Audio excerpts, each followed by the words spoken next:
Nashukuru Mungu kwa kuwa mahali hapa siku ya leo. Tuko mahali hapa ni kwa ajili ya umoja katika Gospel Station Kenya Africa Team.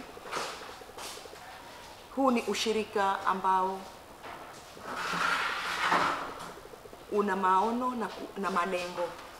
Na maono ya Gospel Station Kenya Africa Team iko katika Marko 16:15 kwamba enendeni ulimwenguni kote mkaihubiri injili kwa viumbe wote. Hivyo hatutaangalia kubagua mtu yuko hali gani ama pako na misingi gani. Sisi kazi yetu tuliotumwa ni kuenenda na kuihubiri injili vijijini kwa viumbe wote. Na katika hali hiyo, katika maono yenye ambayo tuko nayo pia ni kwamba tunahubiri ufalme wa mbinguni. Hiyo ndio dhamira yetu kubwa, kuhubiri ufalme wa mbinguni. Gospel Station ikiwa imeanza na watu wawili peke yake katika hali za kushauriana, na imeendelea kupanuka mpaka sahihi iko na zaidi ya watu 60 wakiwa wanahubiri. Tuko na ushirika wenye ambao uko pale India, wana Gospel Station India, na wale wakiendelea pia ni katika kuhubiri injili, kueneza neno la Bwana na ufalme wa mbinguni. Pia Gospel Station iko na malengo ya kuweza kusaidia wale wanyonge mashinani. Kwa hivyo kuna maeneo ya India pia nako kunao wenye ambao wako na mahitaji, na Gospel Station iko na malengo ni juu yao pia. Na hivyo ikaingia UK pale United Kingdom, na Gospel Station pia pale inaendelea vizuri, na tumeweza kufungua hata ile Wolverhampton, kwamba huduma ya pale pia inaendelea, ushirika unaendelea kukua. Kwa hivyo si kwamba tu 60 tena, naona namba inaendelea kuongezeka. Ninalitukuza jina la Bwana. Afrika ilikuwa haijafika. Ninashukuru Mungu kwa matendo makuu ambayo wameweza kuyatenda. Akiwa pale mwenye maono Brother Rahul ndiye mwenye maono wa Gospel Station aliyoyashukisha kwetu na tukayabeba kwa vizuri. Sasa katika Afrika pia tuko na kielelezo pale, tuko na mwenzetu ambaye anatuwakilisha. Kuna director pale, director mtawali ambaye kupitia kwake imetufikia hapa Kenya Afrika. Tumeweza kusonga, wameweza watu hawa kutusaidia, timu hii imeweza kutusaidia. Gospel Station viongozi wetu wa kitengo cha juu wameweza kutusaidia katika hali za usafiri, wameweza kutusaidia katika mambo mengi. Maandiko matakatifu katika kitabu cha Mathayo 6 inatuambia tutafute kwanza ufalme wa mbinguni na hayo mengine tutazidishiwa. Sasa tunaotafuta kwanza ni ufalme wa mbinguni. Ndiposa katika hivi tulivyo, shirika hili wewe mshirika huu ni mwanzo, maana ushirika huu umelenga kuwasaidia hata wasiojiweza kule nyanjani kwa chakula na maji. Japo hayo tunayaita ya ziada. Maandiko yametuambia ufalme wa mbinguni kwanza na mengine mtazidishiwa. Maji na chakula ni ya ziada. Ufalme wa mbinguni ndio unaotangulia. Niposa tumejitoa jinsi tulivyoitwa kuhubiri injili katika vijiji, katika mitaa, katika maeneo mbalimbali, na tumelenga kwamba katika mbali na kuwa katika hivi vijiji vya maeneo ya huku kwenye ambako tulizaliwa, tumelenga kwamba tuenende Kenya mzima kuihubiri injili, na hata ikiwezekana Afrika mzima, kusini, kaskazini, mashariki na magharibi, tukamilishe Afrika mzima. Maana hii ni Gospel Station Kenya Africa Team. Na vituo mbalimbali wamefika. Kuna kituo ya Kikambala, kunayo kituo ya Rabai imeweza kuwasili, kuna kituo ya Pangayambo, kuna kituo ya Malindi, kuna kituo ya ya Kabateni ambao hawajaweza kufika, na pale Kaloleni pia hawajaweza kufika. Lakini nashukuru Mungu vituo hivyo vyote wameweza kufika, hivyo vingine vyote wameweza kufika kwa ajili ya hii kazi ya Bwana. Kwa kushikamana kwetu tunasonga, na hivyo ndivyo Bwana alivyotuagiza kwamba tuwe na umoja. Katika kitabu cha Yohana 17 kuanzia pale 1 ama kuanzia pale tunaweza tukashuka pale 11, anatuombea Yesu kwamba wakati ule alikuwa anaombea wanafunzi wake kwamba Baba uwalinde hawa wakaweze kuwa na umoja kama ule umoja tuliokuwa nao. Ndiposa katika maono yetu ni kwamba hatujalenga kanisa moja, ni tumelenga makanisa mbalimbali, ministries tofauti tofauti, jinsi tulivyo tumeshikamana kwa mwili mmoja, ili tukaweze kuifanya ile kazi Bwana wa majeshi aliyotuachia katika kuihubiri injili hii, ya kwamba tuenende kote ulimwenguni na kutangaza neno lake. Ninasikia kushukuru Mungu kwa uwezo huu ambao ameuachilia kwetu, na jina la Bwana lipewe sifa. Amen.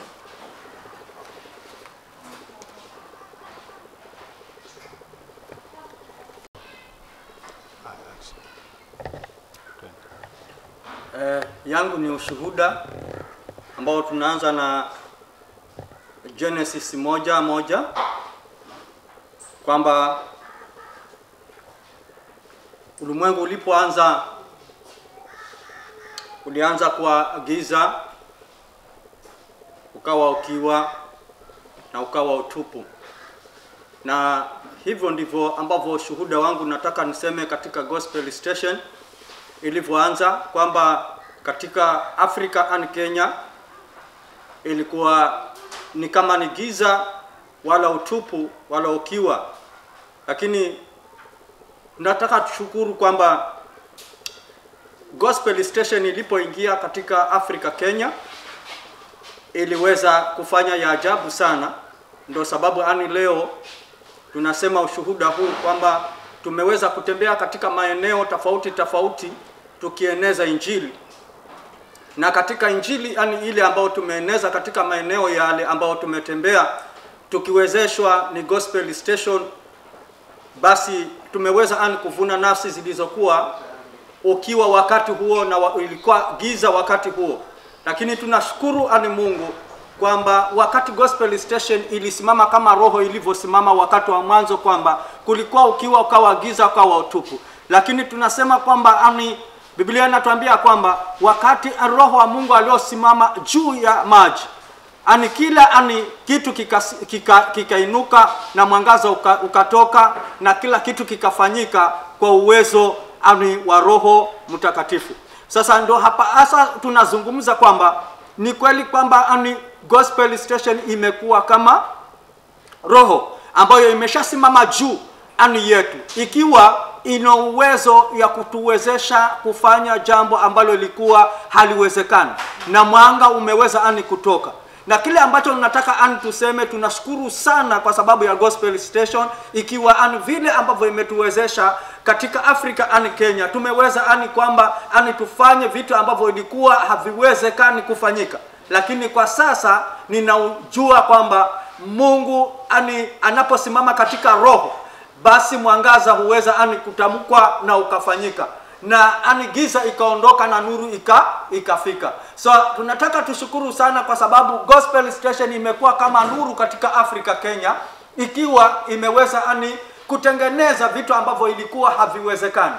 So hapa imekuwa mfano mzuri kwamba tunaomba kwamba Gospel Station wale viongozi wote wakaweze kubarikiwa, na Mungu awabariki sana, wazidishie, ikiwa wataweza kuwa na maono zaidi. Mungu naye asimame katikati yao, ili roho wa Mungu akaweze kuongoza katika ufahamu na kweli, ili Gospel Station ikaweze kunoga zaidi ya vile ambavyo tunaendelea. Na hapo tunashukuru Mungu kwa sababu tunajua kwamba Mungu yuko pamoja nasi, na pamoja kote ambao tumetembea tumeona Mungu akiwa pamoja, kama vile ambavyo umoja wa mwana wa Yesu Kristo na Mungu walivyo kuwa. Na hata sisi nasi tunasema kwamba umoja huo ndio umoja ambao tunausema ndio urafiki ambao tunautaka, wa kuwa urafiki na wengine na kuwa na upendo wa Mungu na kuweza kuisema injili kwa wengine zaidi. Kwa hivyo yetu ushuhuda wa kweli ni kwamba ni mavuno ambao tumevuna katika sehemu zote, nafikiri zimeweza kuwafikia na mmeweza kuziona. Hata leo hivi ambao tunaongea ni kwamba bado tuko shambani ambao tumeingia katika mavuno, na tunaamini kwamba mavuno haya mtayaona kwa sababu ya baraka za Mungu. Mungu awabariki.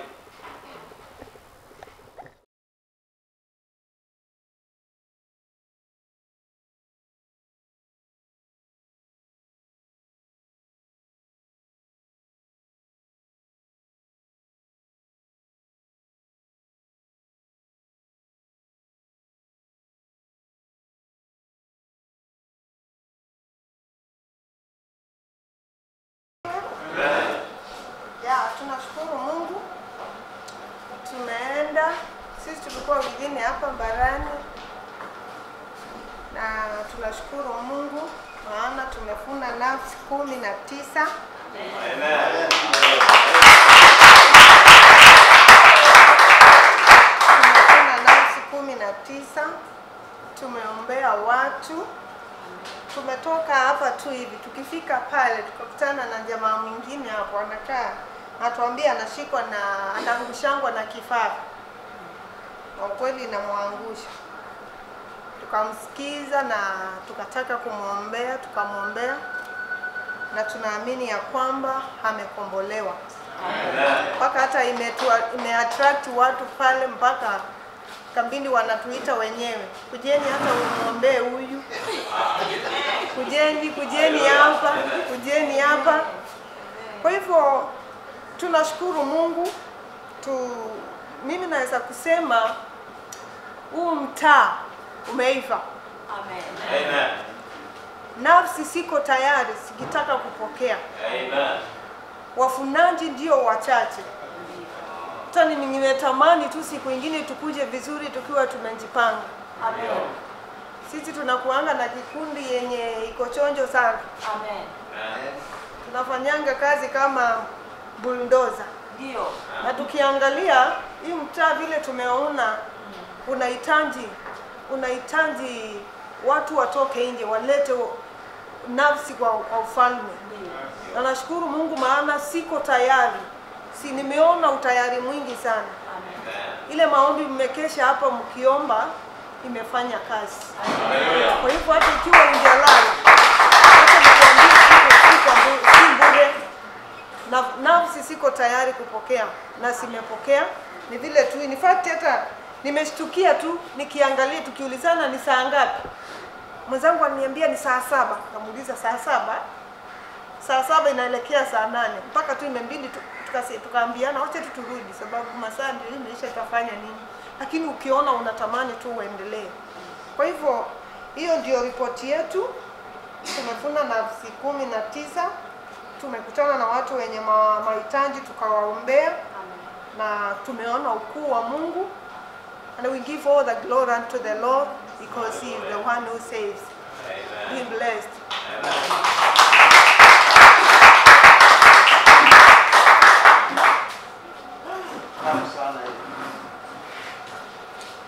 Tunaenda tumepokea hizo habari ya group number 1, group number 2. Group number 2, karibu tupatie report. Kuna challenges zote zimepitia huko, tuambie. Bwana Yesu asifiwe. Amen. Tunasalimu kwa jina la Yesu. Amen. Group 2 tumeendea sehemu za Barani Timboni. Tulipofika pale bodaboda ya kuingia junction ya kwenda Barani, tukapata vijana wawili bodaboda wakatamani kuombewa, tukawaombea. Amen. Tulipofika huko mbele tukapata wale watoto wa kuanzia miaka 12 kuendelea, watoto 10. Wote wakaandika majina yao, wakasema watakuwa crusade na wataingia kanisani. Amen. Tukaingia kwa hizo maboma, tukapata mama alikuwa na shida ya kisunzi, macho haoni vizuri, tukamwombea. Tukafika mbele tukapata mzee naye ana shida ya mshipa, mikojo inamwagika. Tukamwombea. Tukashuka huko chini Timboni huko mwisho tukapata wengine wametoka hospitali, wamepimwa lakini hawakupatikana magonjwa yote, bali ni wagonjwa. Tukawaombea ndani ya nyumba, wakaandika majina yao na namba za simu. Tukaingia hivyo tukapata wengine wakaokoka.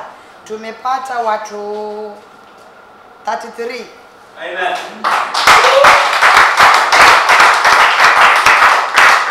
Changamoto ni ile hawataki kutupatia namba za simu. Wanasema siku hizo siku nzuri, wakaogopa kutupa namba ya simu. But wamesema huenda wakajoin kwa crusade tena wataingia kanisa. Mungu awabariki sana. Amen.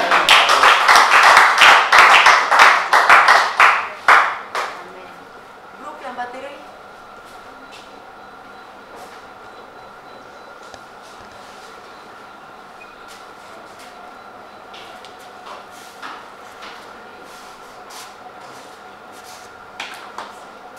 Bwana asifiwe. Amen. Haleluya. Amen. Mchana wa leo ambao tumetoka hapa na kuelekea huko. Najua imeongelewa sasa, nikawa nimekorogeka sasa, sisi twaenda wapi na wapi, lakini tukapasua na hapa katikati tukaenda kule juu. Tunaitwaje? Tunaitwa Takaungwe. Sasa tukawaona kwa huku barabarani, nikaona mnaingilia hivi, ndo cross kwenda hivi kama tukaenda Makadara huko. Bwana asifiwe. Tukaenda tukapatana na changamoto kali kile, tukasema Yesu ni Bwana. Bwana asifiwe. Maana tulikuwa tukiingia kwa boma, haya tunaeleza, wengine nasema wameokoka, haya wengine nasema wameokoka, lakini ukimwangalia hivi unasema kwamba huyu anadanganya, hajaokoka. Lakini anyway tunasema ni sawa, kama umeokoka tunakukaribisha kwa crusade yetu. Haya tukaombea, tukaenda mpaka sehemu za huko na nini Makadara, tukapata kijana tukamuombea, nasema mimi niko tayari. Tena tulimeenda mahali, alafu baadaye tukawa nasema hapo ni baa tusingie. Naambia hapo baa hapo ndo kwenye nafsi. Tukaingia hapo ndo tukavuna nafsi. Haleluya. Tukapata huyo kijana nasema mimi niko tayari. Tukamuombea toba hapo, akaokoka. Na tukamwandika jina na namba yake ya simu, amekubali kupeana namba ya simu. Bwana asifiwe. Tukatoka hapo tukaenda tukaona mama mwingine hapo, naye akasema kwamba ameokoka. Yeye sasa ndo akawa na matatizo, akatuelezea, ndo tukamuombea hizo shida zake, tukamwambia anaenda kanisa la Mount Sinai vile alikuwa ameniambia wale watoto wake hapo chini barani.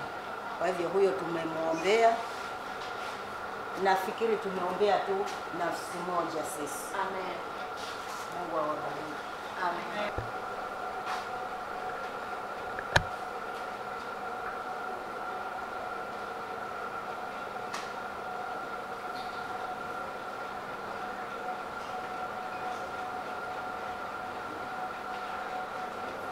Book number 4.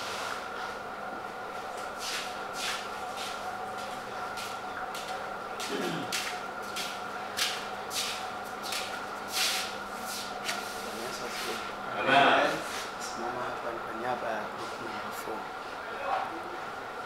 Number 4 sisi tumefanikiwa kupata watu 9.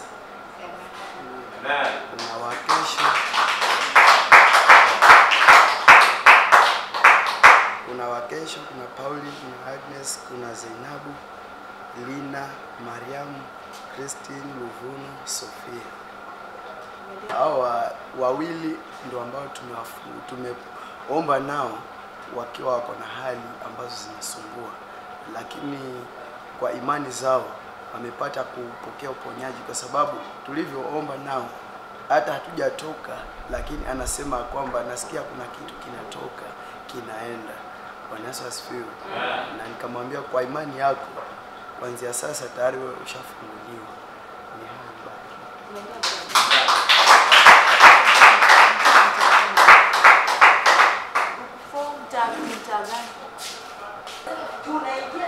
Tunafanya kazi vizuri.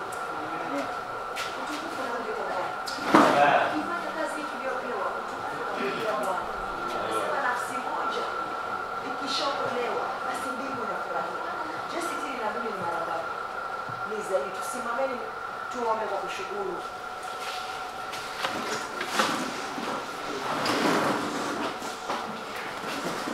Karibu Loisi, tupatie worship nzuri.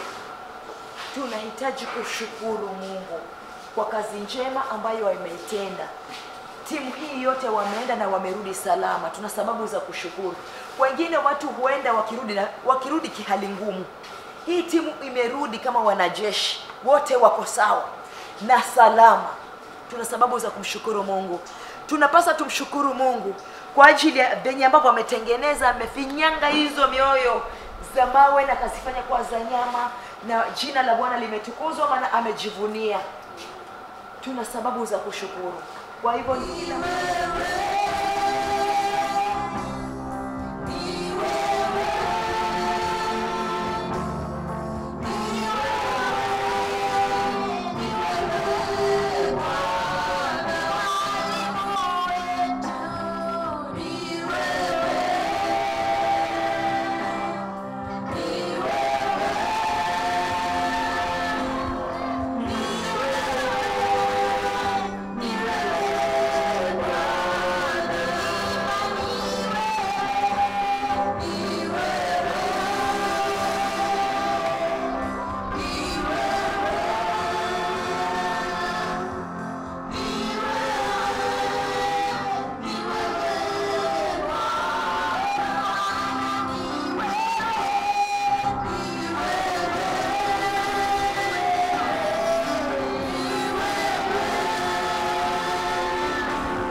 Haleluya, Bwana Yesu asifiwe. Wale walio kule ng'ambo, Bwana Yesu asifiwe. Wale walio manyumbani, Bwana Yesu asifiwe. Haleluya. Amen. Haleluya. Unapenda tu ngeukie mwenzako. Ngeukie jirani yako tumpatie high five, mwambie Yesu anakupenda. Yesu anakupenda. Haleluya. Amen. Patia high five tena, mwambie Yesu anakupenda. Yesu anakupenda. Haleluya. Amen. Hakika watu wa maeneo Yesu anawapenda sana. Maana ameona ni vizuri kuwaletea habari njema nje ya nyumba zenu. Bwana Yesu asifiwe. Nje ya malango zenu. Haleluya. Usione kama ni kawaida. Imemgharimu mkono wa Bwana kwa watumishi wa Mungu kupatikana mahali hapa. Bwana Yesu asifiwe. Haleluya. Naamini jioni ya leo kwamba kuna mambo mazuri ambayo Yesu amewaletea mahali hapa. Maana pale popote Yesu alitembea, alitenda mema. Bwana Yesu asifiwe. Haleluya. Mahali popote Yesu alikanyanga, aliweza kutenda mema. Kwa sababu gani? Kwa sababu alikuwa anapenda watu wake. Na jioni ya leo Yesu anapenda watu wake katika maeneo haya. Bwana Yesu asifiwe. Ndio maana ameleta habari njema, injili ya wokovu, injili ambayo ni ya thamani kubwa, injili ambayo hailinganishi na kitu chochote, injili ambayo haifananishi na kitu chochote, injili ambayo hautanunua mahali popote, lakini inapeanwa bure pasipo kulipia chochote. Simpigie Yesu makofi mazuri. Haleluya. Basi ningependa tu tukasikie neno la Bwana, maana muda wetu umesonga sana.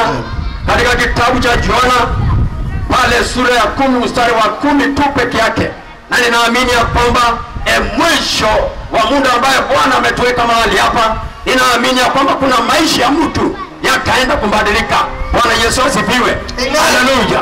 Maana ni neno la Bwana, na neno la Bwana ni la kuaminika. Bwana Yesu asifiwe. Ni neno la Bwana, na neno la Bwana ni la kweli. Tumishi wa Mungu tusomee John chapter 10 verse 10. Yohana mlango wa 10 sura ya 10, na nitasoma. Mwivi anji ila ainde na kuchinja na kuharibu. Mimi nalikuja ili wawe na uzima, kisha wawe nao tele. Haleluya. Amen. Jina la Bwana libarikiwe. Amen. Baba, kwa jina la Yesu Kristo, ninakushukuru jioni ya leo, na liinua jina lako mfalme wa ajabu. Ni kwa ajili ya neno lako ambalo umeletea watu wako katika maeneo haya Bwana, ukiwa na kusudi njema juu ya maisha ya watu wako mahali hapa mfalme wa ajabu. Bwana, tawala katika mkutano huu katika jina la Yesu Kristo, Bwana wa Mungu ulio hai, kwa jina la Yesu Kristo, kila falme za giza, kila mamlaka ya giza, kila wakuu wa giza jioni ya leo yavunjike na kuanguka motoni na kuteketea na kuyeyuka na kuisha katika jina la Yesu Kristo, Bwana wa Mungu ulio hai. Kila nguvu za giza jioni ya leo tunaziyeyusha kwa jina la Yesu Kristo, Bwana wa Mungu ulio hai, na tunatangaza kwa uhuru kwa watu wa Mungu mahali hapa jioni ya leo katika jina la Yesu Kristo, Bwana wa Mungu ulio hai. Pokea sifa, pokea na utukufu Yesu, ukafanya kiti chako cha enzi, na ni kwa jina la Yesu Kristo nimeomba na kuamini. Amen. Haleluya. Haleluya.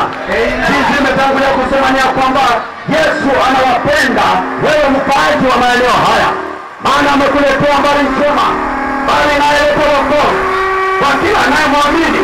Na hiyo ndiyo sababu Yesu akaja katika ulimwengu huu akiwa na mission moja tu ya kukomboa mwanadamu. Bwana Yesu asifiwe.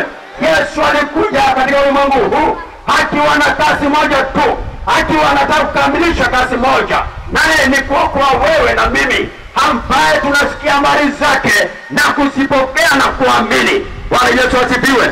Basi maandiko yanasema hivi, mwivi aji ila kuiba, kuharibu na kuangamiza, lakini Yesu mwenyewe alikuja ili wawe na uzima, na uzima tele tele. Tupigie Yesu makofi mazuri. Haleluya. kutoka mwanzo kutoka kwa Mungu. Mungu aliumba mwanadamu ili mwanadamu aishi maisha mazuri yasiyokuwa na kileo, yasiyokuwa na taabu, yasiyokuwa na shida. Haleluya! Na akamweka katika shamba la Edeni, na akamwambia mwanadamu, kazi ambayo ninakupea katika shamba la Edeni ni kutunza tu bustani. Bwana Yesu asifiwe. Bustani. Haleluya! Ndio karibu nayo mwambie kazi rahisi tu ya kutunza bustani. Haleluya! Hiyo ndio kazi Mungu alipea mwanadamu. Lakini maandiko yanasema lakini kwa sababu ya mwizi, sema mwizi. Haleluya! Kwa sababu akaleta chuki katika baina ya Mungu na mwanadamu, na akaja katika shamba la Edeni na akadanganya mwanadamu akazi agizo la Mungu. Bwana Yesu asifiwe. Na Mungu alikuwa na uhusiano mzuri na mwanadamu.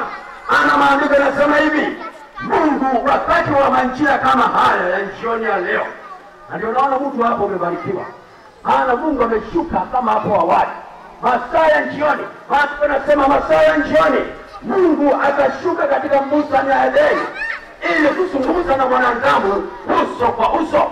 Bwana Yesu asifiwe. Haleluya.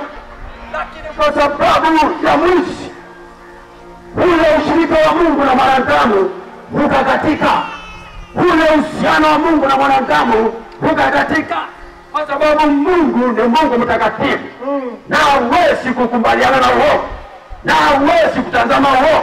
Macho yake hayawezi kutazama uovu. Haleluya.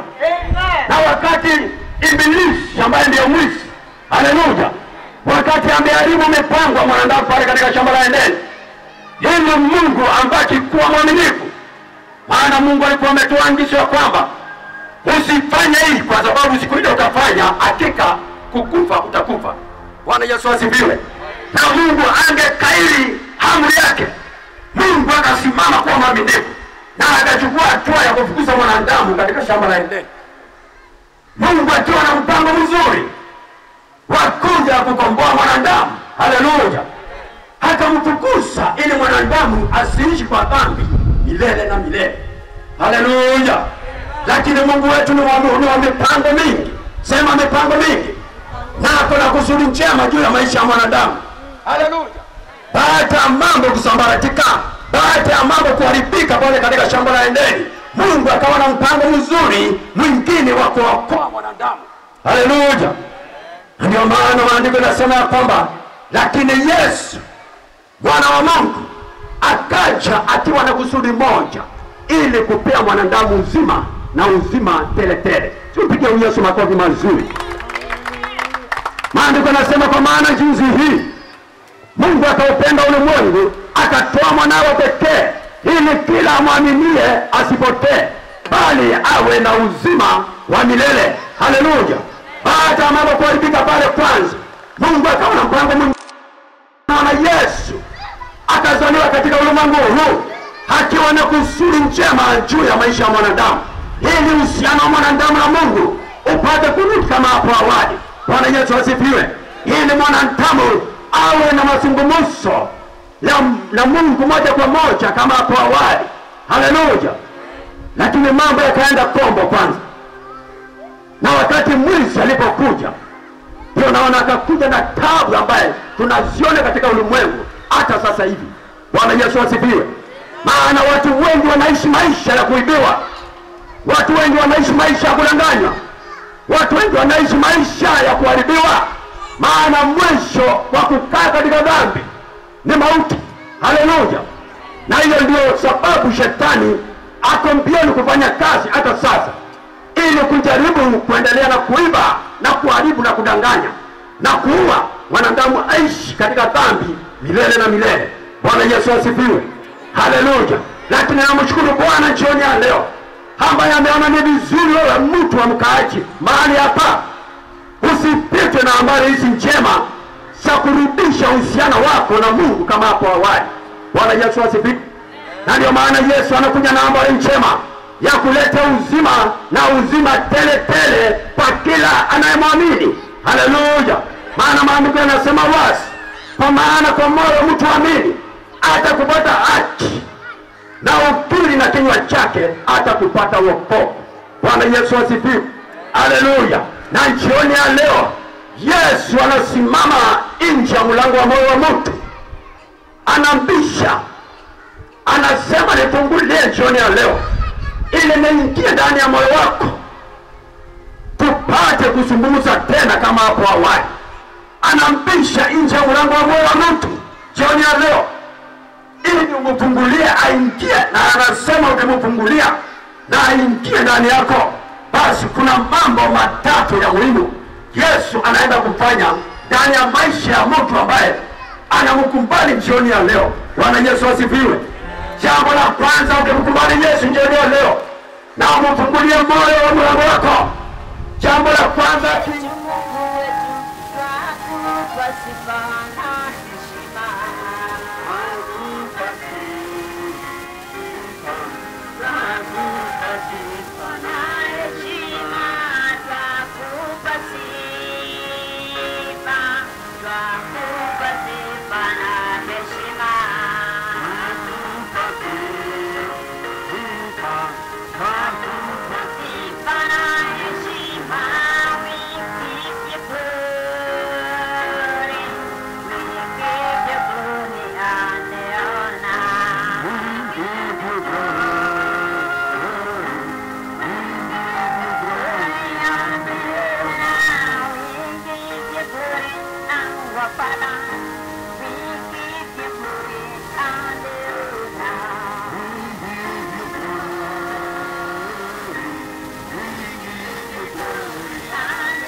Baba, kwa jina la Yesu Kristo, ninakushukuru jioni ya leo, mfalme wa amani, kwa neno lako ambao umeletea watu wako jioni ya leo.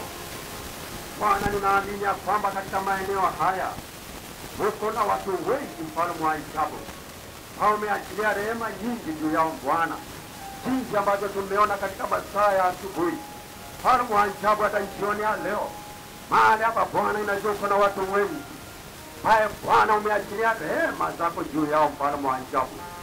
Gusa mioyo yao, mfalme wa ajabu. Nena na mioyo yao jioni ya leo, mfalme wa ajabu. Ondoa mioyo ya mawe ndani yao na kuwaletea mioyo ya nyama ndani yao, mfalme wa ajabu, ili wasifanye mioyo yao kuwa mingumu. Maana wamesikia sauti yako, mfalme wa ajabu. Wamesikia neno lako ya kwamba ni kweli mwizi kazi yake ni kubwa, kuharibu na kuangamiza, lakini wewe Yesu umekuja ili wawe na uzima na uzima tele tele. Asante Bwana, maana umesikia neno lako. Mfalme wa ajabu, jidhihirishe kwa watu wako jioni ya leo, jinsi ulivyojidhihirisha Bwana katika maisha yangu, katika jina la Yesu Kristo, jinsi ulivyojidhihirisha Bwana kwa nyumba yetu na kwa familia yetu. Mfalme wa ajabu, wakati umefunga vifo, umefunga mauti katika familia yetu, mfalme wa ajabu, na ukanena uzima katika familia yetu Yesu. Kwa jina la Yesu Kristo, Mwana wa Mungu ulio hai, ninaliinua jina lako, ninakutukuza mfalme wa ajabu, nikisema hakuna mwingine, wewe Yesu peke yake wa kuinuliwa, wewe wa kuabudiwa Bwana jioni ya leo. Bwana, tenda jioni ya leo kwa jina la Yesu Kristo, tukiwa katika hali ya kufunga macho, maana ninaamini sisi sote tumeinamisha vichwa vyetu na kufunga macho, na uko katikati yetu mahali hapa, na umetafakari ndani ya moyo wako, na ukapata kufahamu ya kwamba haujampokea Yesu ndani ya maisha yako. Na Yesu akikuja jioni ya leo, unajua vizuri haujampokea Yesu ndani ya maisha yako. Sijui utamwambia nini, sijui utasema nini mbele ya kitu cha Yesu, maana ametumana ili upate kupokea wokovu. Ukiwa uko katikati yetu, haijalishi umeenda makanisani, jibu ni ya kwamba, na swali ni ya kwamba, je, umempokea Yesu? Maana wengi wako makanisani, Wacha nikwambie ushuhuda moja. Uliweza kushuhudiwa na mama moja kanisani. Mama mzee wa miaka 70. Na alikuja siku moja kanisani. Akasema, mchungaji, sijui kama mimi nimeokoka. Na si kwamba sijui kama mimi nimeokoka. Maana tangu nikiwa mtoto mdogo nimelelewa kanisani. Nimefunga harusi kanisani. Na sasa sijui kama nimeokoka. Hizo habari zilinishangaza sana. Na nilipoendelea kumwonji mama kaniambia siku moja nikiwa nimeota usiku, nimeletewa ndoto watu wakiwa mbinguni wanaitwa manjina. Na watu wanasonga wakiitwa manjina. Na wale manjina yao hayakupatikana, walikuwa na wekwa pande moja. Na nyuso zao ukisiangalia zilikuwa zina njaa, huzuni tele. Na wale wengine walikuwa manjina kipatikana, walikuwa na wekwa pande nyingine. Na ukiangalia nyuso zao siko na furaha nyingi. Na sasa kwa sababu watu walikuwa wanaenda kwa line, inaenda kama umeme, wakisongezwa wakiitwa. Mama anasema alipokaribia kufikiwa, moyo wake ulikuwa unadunda vibaya sana. Kwa sababu ilikuwa ajui kama jina lake litapatikana kule mbinguni. Na anasema wakati alikaribia kufikiwa, ndoto yake ikaishia hapo. Na mama akaamuka akiwa anashtuka na kutetemeka. Na ndio maana akasema, mimi nataka kuokoka. Ingawaje nimekaa kanisani miaka hiyo yote, lakini mimi sikujua kama nimeokoka. Lakini leo ninataka kuokoka. Kwa hivyo haijalishi wewe umekuwa kanisani miaka yote, unajua vizuri au hujampea Yesu maisha yako, inanena na moyo wa mtu huo. Tukwetu tunainamisha vitu vichache na kufunga macho. Na uko hapa na unasema, mchungaji, mimi ni mtu huyo, ninataka kupeana maisha yangu kwa Yesu. Maana sasa hivi ninaamini ya kwamba mbingu zinaangalia mahali hapa. CCTV za mbinguni zinamulika mahali hapa. Na maandiko yanasema hivi, kwa kila nafsi moja inayomkubali Kristo, basi shughuli zote zinasimamishwa mbinguni kwa ajili ya mmoja anapeana maisha yake kwa Yesu, ili sherehe siandaliwe kule mbinguni kwa ajili yako. Wewe uko hapa katikati yetu na unasema nataka kumpokea Yesu. Unaweza kunionyesha ishara na mkono wako. Inua mkono wako na tutaomba pamoja. Tukiwa tumefunga macho, inua mkono wako tu juu. Inua mkono wako juu mahali popote ulipo. Inua mkono wako juu tu. Umejionji kabisa ndani ya moyo wako. Na unasema, sikumbuki kama mimi nimeokoka. Na sijui kama mimi nimeokoka. Na Yesu akikuja jioni ya leo sijui nitamwambia nini. Basi nafasi ni yako. Nafasi ni yako. Inua mkono wako juu mahali popote ulipo. Na nitaomba na wewe. Taomba na wewe mahali ulipo. Taomba na wewe mahali ulipo. Kio ungependa kumpokea Yesu, basi na ijulikane ya kwamba hata kule mbinguni ushuhuda umebaki. Maana siku kama ya leo na masaa kama ya leo kule mbinguni imeandikwa ya kwamba habari hizi zimeletewa watu wa mji huu mahali hapa, na haitakuwa na njia ya kujitetea. Haleluya. Basi ningependa kuchukua nafasi nimkaribishe mchungaji wetu ametualika, ni host wetu, akuja hapa ili aweze kuombea. Maana najua kuna mahitaji. Kiwa kuna hitaji lolote, maana Yesu ambagui. Huyu Yesu anaponya, huyu Yesu anakomboa, huyu Yesu anabariki. Ningependa kuchukua nafasi nimwalike mchungaji ili akaweze kuomba na watu wa aina hiyo ambao wanahitaji mahitaji ya kuombewa. Uko hapa na una jambo la kuombewa, songa hapa mbele tu. Songa hapa mbele na mchungaji ataenda kuomba na wewe. Karibu mtumishi. Kama alivyosikia, wapo uko hapa ni mgonjwa, unaumwa na maumivu yoyote, una shida yoyote, Yesu yuko hapa ili kukuweka huru. Naweza inua mkono wako kusonga hapa mbele, kuja hapa mbele tuniombe na wewe. Najua umeokoka lakini unaweza kuwa ni mgonjwa. So unaweza songa hapa mbele na nikakuombea. Yuko mmoja anahitaji maombi, mgonjwa mwenye tatizo la aina yoyote. Neno hili laweka mtu huru. Neno hili ni uzima na neno hili ni uhai. So napo likubali hili neno, linabadilisha maisha yako kabisa. So kama uko hapa na wewe unaumwa, kama uko hapo na matatizo, Yesu Kristo akasema njoni kwangu nyote mnaosumbuka na kulemewa na mizigo, nitawapumzisha. So niko pumziko ndani ya Yesu Kristo.